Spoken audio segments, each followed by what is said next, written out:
Good morning, everyone. Getting some last minute updates. And I apologize. I had this dry cough. But good morning, everyone. It is Thursday, Trending Thursday. There's always something trending, big things happening, and we are excited to be with you on this morning. It's Carol Sue.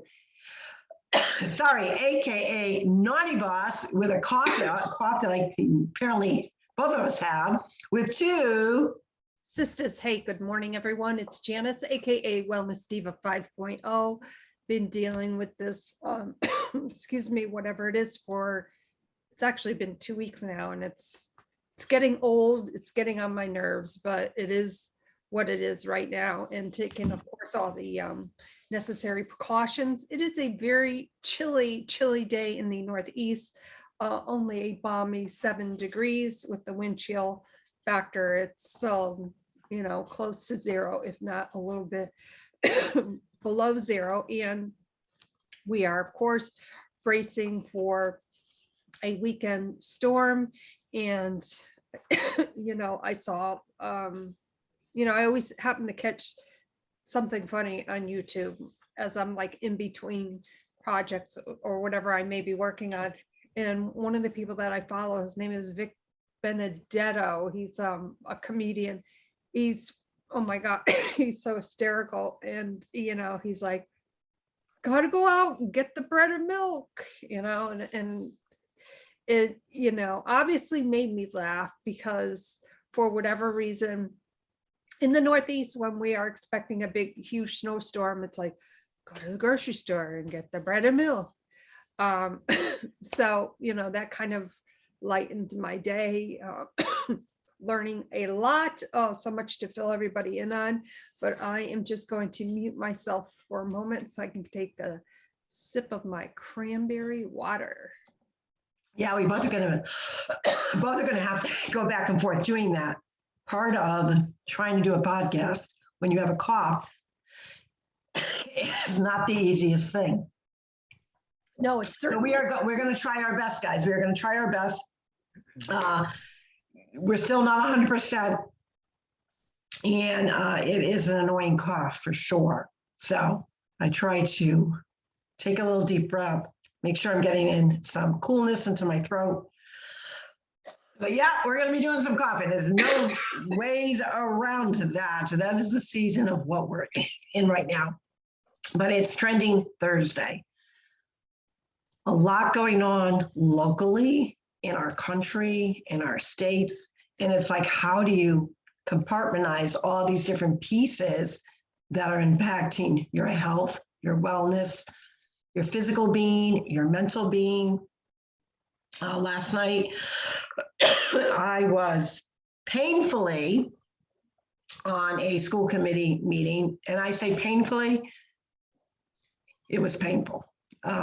People not following proper procedure, Robert rules, and it really just solidified so much in my brain that while people, a lot of these positions are not paid positions. A lot of people don't have a lot of experience when they run for an elected position.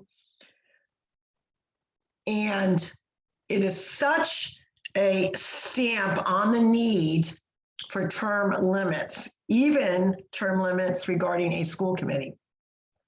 It was embarrassing. It was alarming. I had so many messages coming in last night, and you felt so badly because at the end, at the end of the day, these are the people that are making decisions for our children, in a district, in a community. They went off from talking about Christian holidays to a almost atheist type of feeling, which, again, we are in a free country, to knowing that this specific district that I'm talking about, received close to, I want to say over $4 million in ESSER money. And there's different ESSER monies for different states. Every state's different, which I call COVID ransom money. And yet the argument of them being a part of the town or not, because it's a district, they're not elected officials, under the same purview as a town official, yet they're not connected to the town, but yet they're going to the town for over $10 million. They can't balance their budget. You don't see any, check and balances, to making policies and procedures that they don't even follow the right motions, and it's like who's on first. And it was a stark reminder that those families, parents, caregivers, stakeholders, citizens that are pushing for change are on the right track. And sometimes, as much as you are invested in an outcome, you're vested in the future of these children, because first off, whether you have a child in the district or not, currently, past, grandchildren, everyone in the United States should have insight as to what generations are being taught, what they're being indoctrinated to, what influences they are being influenced by, curriculum, reading, materials in the library, because these are minds and hearts and individuals that eventually are going to be the leaders of local communities, of state communities, even on the national level. These are our future scientists, our mathematicians, our lawmakers, historians, people setting policies, rules, and law. And you want to make sure that they have all the advantages of what a great public education is supposed to be about. And what I witnessed last night is, being as much involved as I am, it was frustrating, it was disheartening, it was maddening. It was like you just wanted to take a shoe and throw it at the screen moment. At first, it was a tennis match of not knowing normal policy and procedure of running a meeting. At times, the chairperson was very angry and argumentative to the audience, very threatening stances, in addition to no better than or less than a circus of dysfunction. And I, trying to watch it and absorb and write my notes at the same time, trying to decipher some of the language they were using, because they were going in circles. They weren't making much sense.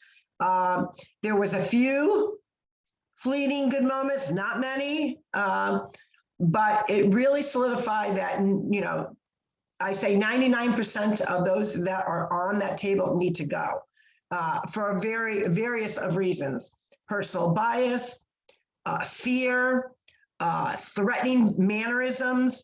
A school committee member named Kenny LaFerry, I will say it out loud because it's already on public record. One of the things that people are supposed to, when you swear and take an oath, you have a code of ethics and standards of professionalism that you adhere to, because when you speak, and especially if you're speaking as a school committee member, you are now speaking on behalf of the entire school committee member. Put out a post, and he actually shared a post of one of the family members of one of the school committee members that are being recalled.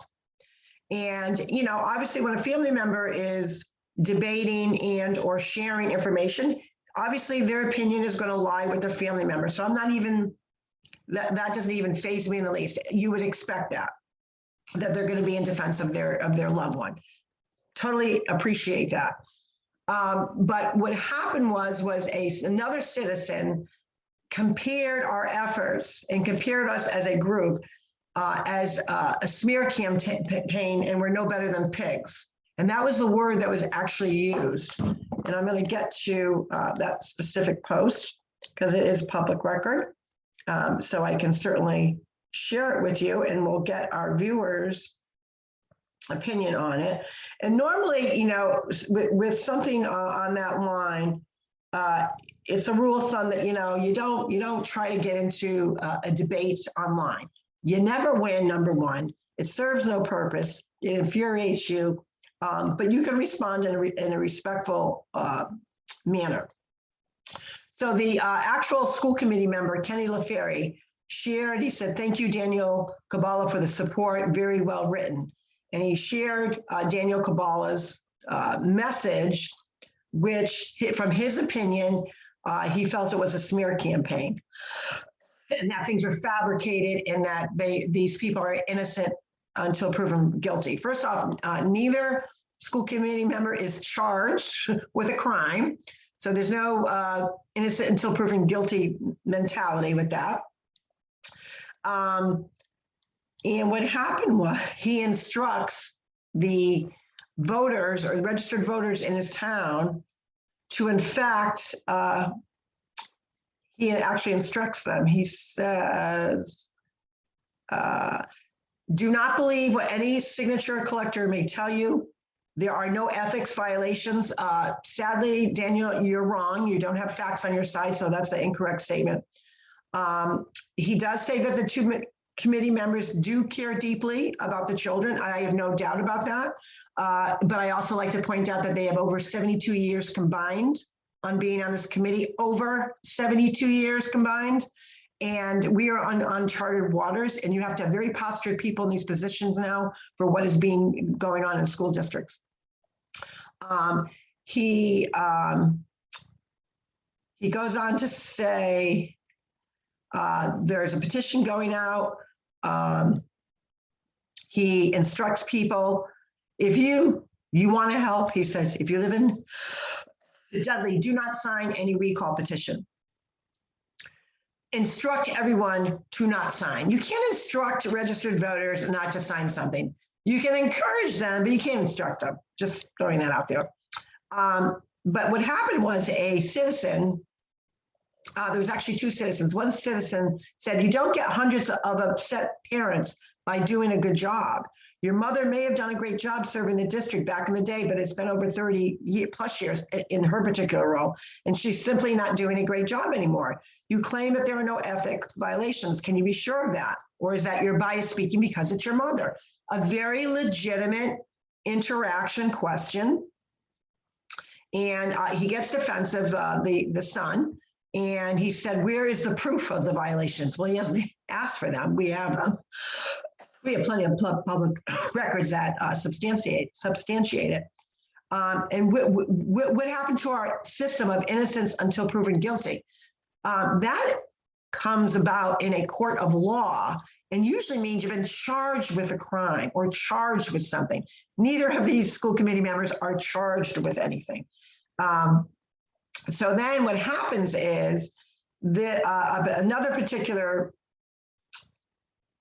citizen describes, let's see, I'll get to his exact verbiage, so we'll get their opinion. It basically says, "Oh, ironically, it looks like they omitted it." But anywho, here it is here. He basically says they compare it to people playing in the mud, and it's a smear campaign and they're pigs. So the particular school committee member agrees and says that sums it up exactly. So he agrees that the group of parents, stakeholders, myself included, we are pigs, which was brought up obviously at last night's meeting because it's a code of ethics violation. When you are an elected official, you have to adhere to a certain way of acting professional, that, we're not, going out there and name calling them per se. We're not publicly, we're addressing the issues with them directly, but not doing it on social media in the same way this particular person is. So what happened was it warranted, because it was going back and forth, so it did warrant a response. So I wanted to just read this very quickly because it is paramount. People do watch our podcast. They're interested in knowing, we're always accountable of how things like this impact our health and wellness, because it certainly does, right? It stresses the parents out.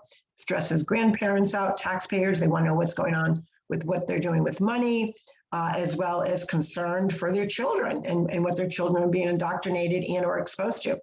So I said, I wanted to enlighten those that would like to know why a recall is necessary. So this is the only time you're like, if you're going to refute a comment, you want to make sure that you're respectful, that you try to, you stick with the facts to the best to your knowledge, and you don't want to get into a name calling type of atmosphere because it's juvenile, number one.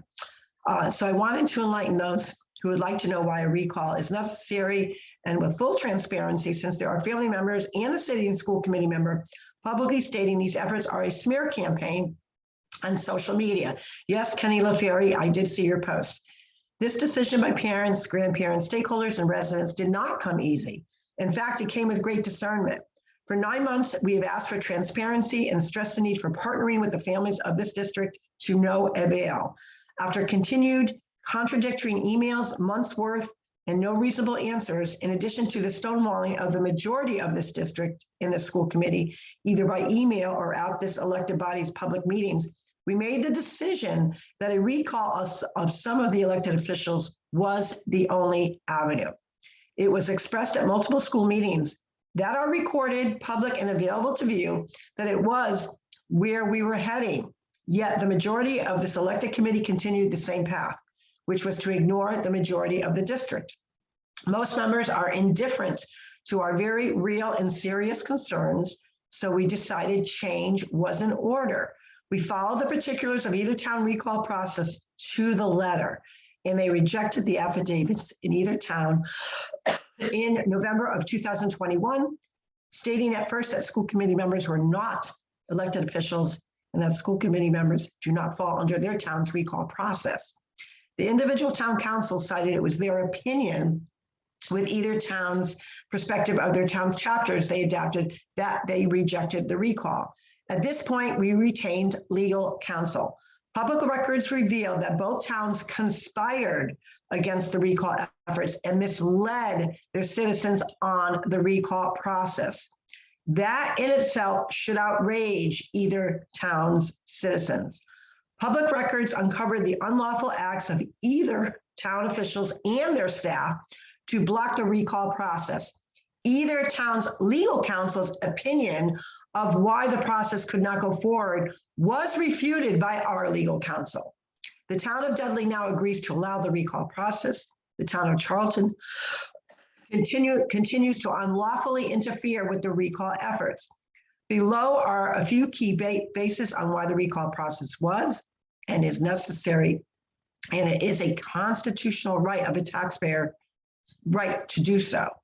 In addition, there are multiple mass code of ethic violations documented, and no, they are not fabricated as indicated by a son of one of the school committee members being recalled.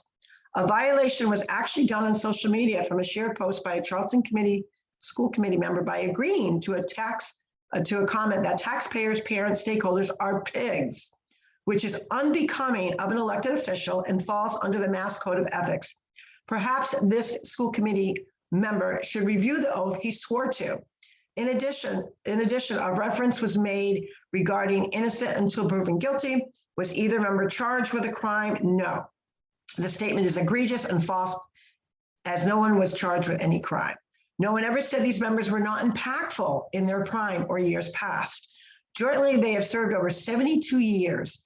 Just like any job, professional career, there are standards, and it's the public's obligation to question when an elected official gets offended, when the families, stakeholders, and the district question is where the district is perhaps heading, means there needs time for change. We are in uncharted waters in what is going on both locally and nationally to our schools.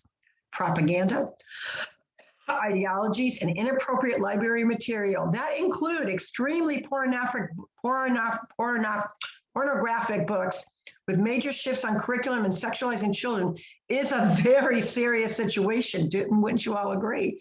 Children deserve those that hold those positions to have their best interest in parents, grandparents, citizens, and stakeholders to also have a right to what is being taught, what is being influenced and indoctrinating into these children's minds. When it becomes evident that the elected officials refuse to listen to the concerns, policies, questionable curriculum, it is time to change who sits at the table. It is the right of the people to get appropriate representation. It is frightening that not one town, but two would work against those efforts. I normally would not even bother to respond. However, we choose to be transparent. And since a sitting school committee member publicly denounced the efforts by calling it a smear campaign, it was our legal right to respond. Also, FYI, regarding referring to us as pigs, thank you. While you think it was a slander, a statement, and many people do, it actually is not. It is a compliment because pigs are the 5th smartest animal in the world. So go Google that. And that's really kind of where we're at. You can go ahead, you can refute someone online, but do it respectfully, be on point with your message, be clear, be concise. Don't be juvenile. Don't be going back and forth. It serves no one. It's a waste of energy, a waste of energy. But it does not mean you cannot address the issue. Address it, but always be courteous and be respectful and be kind. Well said. And I just want to add a little bit to that. When you are an elected official, bottom line is you are subject to public scrutiny because you are an elected official. I am talking about knowledge and firsthand of that because I was an elected official of the town of East Lyme. So I won't say that I am an expert, but I do know what I am talking about. Now, during that time frame when I was an elected official, I, of course, had a major stakeholder and very boisterous about the Board of Education. My son was going through the East Lyme public school process. So therefore, my opinions or how I felt on a subject would be different, of course, from maybe somebody else whose children are no longer in the school system. The point that I am trying to make is it doesn't matter whether or not you have children or grandchildren in a school system. What matters is that the bottom line is that you know what is being taught and how it's being taught. Those are really key things there. And when either side cannot agree to be respectful, to respond respectfully, of course, nobody wants to be challenged. And what you have there, those two people that have over 72 years of, being on the board, people that are in that realm, that have been in the system that long, let's face it, we like to do things a certain way. Now that with everything going on with this CRT bullshit, and there I've said it because I think it's total BS. Of course, you're going to have parents challenging that. And those members are not used to having parents speak up or having a voice, having a concern in their child's welfare going through that school system. So now you have a situation where, you know what?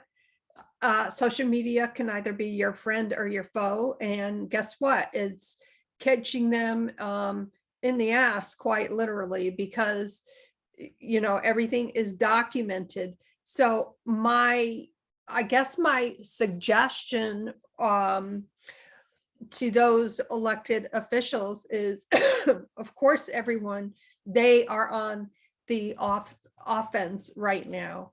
And I am not a good sports analogy, and I'm going to try to do this. So their offense is actually a defense, and that's getting misconstrued, and they're just digging themselves further. So if you want to be heard in a respectful manner, you have to be respectful, as hard as it may be, it may be even killing you to be respectful. I totally get it. But for every action, there is a reaction. When you are a public elected official, bottom line is you are subject to public scrutiny. And let me tell you, I certainly was, and I totally got it. But I always kept my cool, because the throwback to me was, well, you know, of course your son is in the school system. Well, yes, he is. So of course I'm going to have a different point of, you know, a different opinion. And I get that, but I was elected by the town of East Lyme to represent my constituents, even on the board of finance. You have to take it all with a grain of salt. Of course, some of those comments are going to be personal in nature. I get it. I've been there. You got to keep your cool. You have to be respectful. You can't react. You can only engage in the conversation in a respectful manner. And let me tell you, I have more great conversation with people that I totally disagreed with, but there was a mutual respect. And right now there's none of that going on with those members, because they've done things a certain way for so long, and they are not used to answering to the public. But guess what? It's your job to answer to the public. So there, I've said my piece.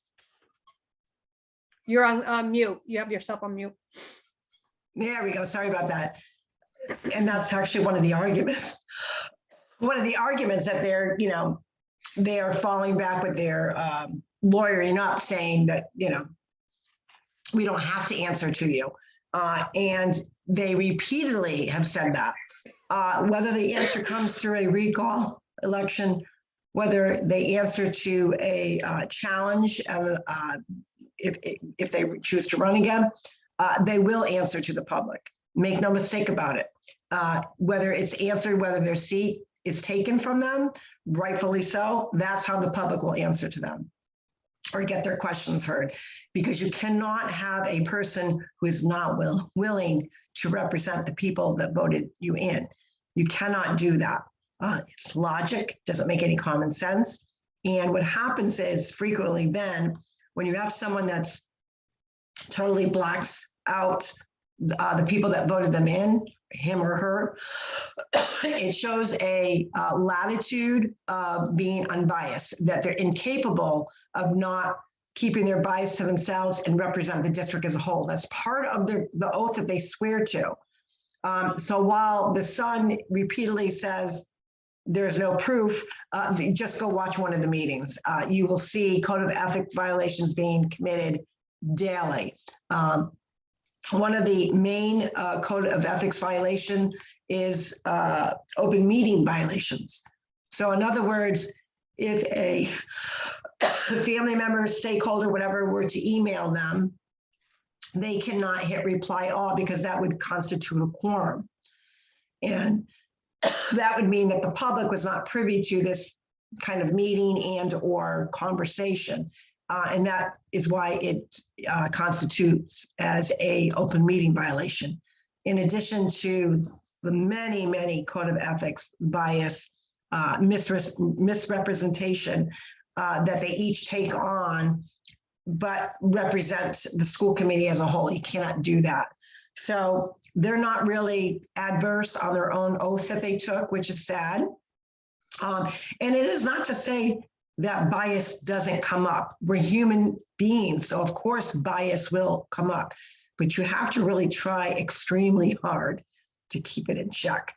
And that's, and sadly, that is not what's going on. And it only furthers and solidifies the mission that you need a clean slate. You need fresh eyes, fresh ears, people that are in those positions that are going to question the administration, because there's we're just talking about the school committee piece to it.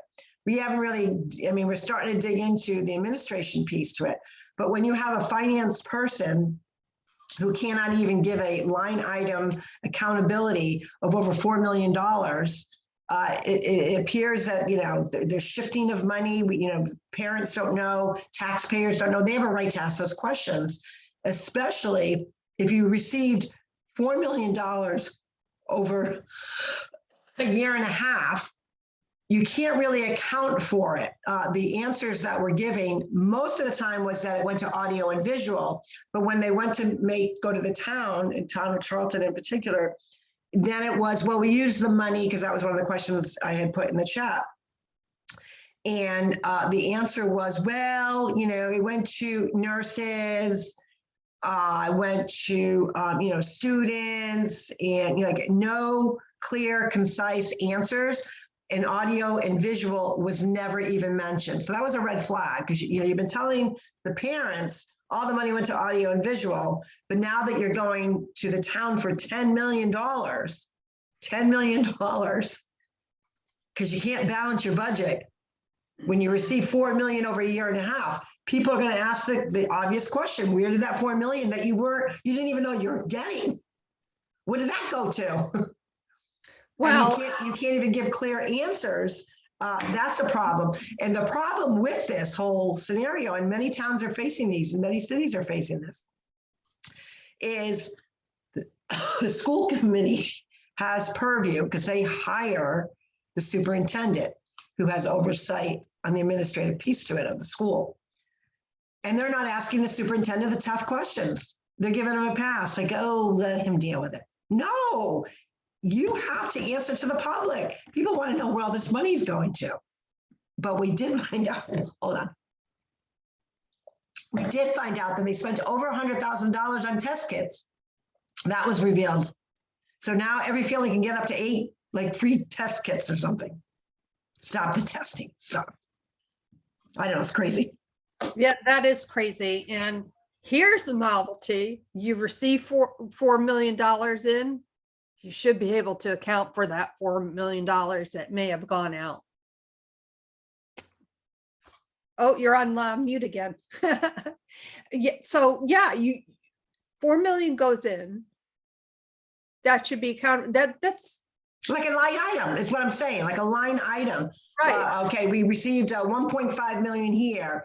It went to this expenditure, because we know they didn't receive the entire amount all at once. We know that. But to me, there's still should be a breakdown. On this date, we received this money, we paid these bills, or went to this curriculum, or whatever. This time we received this amount of money. They're not doing that. So no one knows. That's the problem. And if people don't realize that that's a problem, Yeah. in itself. But so moving on, that's, thank you so much for updating us on all that. That was a lot of information in a short amount of time. Always really important to, trending topics are not just about, like when I think of Trending Thursday, I think of, the newest gizmo or gadget, with fitness or, whatever it may be. But trending topics are also about what's happening in our local communities, what's happening nationally. Yeah, we're gonna have to have a conversation about that one tomorrow, because I got a lot to say. And the dark roots are coming through, but hey, it's all good. That's all I got to say about that. Trending topics are so much more than just surface related. And take that time, take that opportunity to learn what's happening in your local community. And on that note, my name is Janice, aka Wellness Diva 5.0, and I am with TwoSistas. And this is Carol Sue, aka Naughty Boss. I apologize for the coughing. I don't like having that feeling. So we're really working hard trying to get through that. But we wanted to share what we're passionate about, give you updates. As painful as it is today, we are hoping that each of us can get this under control. It is annoying, we agree. But when you are passionate and you have to get your voice out there one way or another, we try. So with that, we will see you tomorrow for Fantabulous Friday. Have a great day, everyone. Take care. Bye, everyone.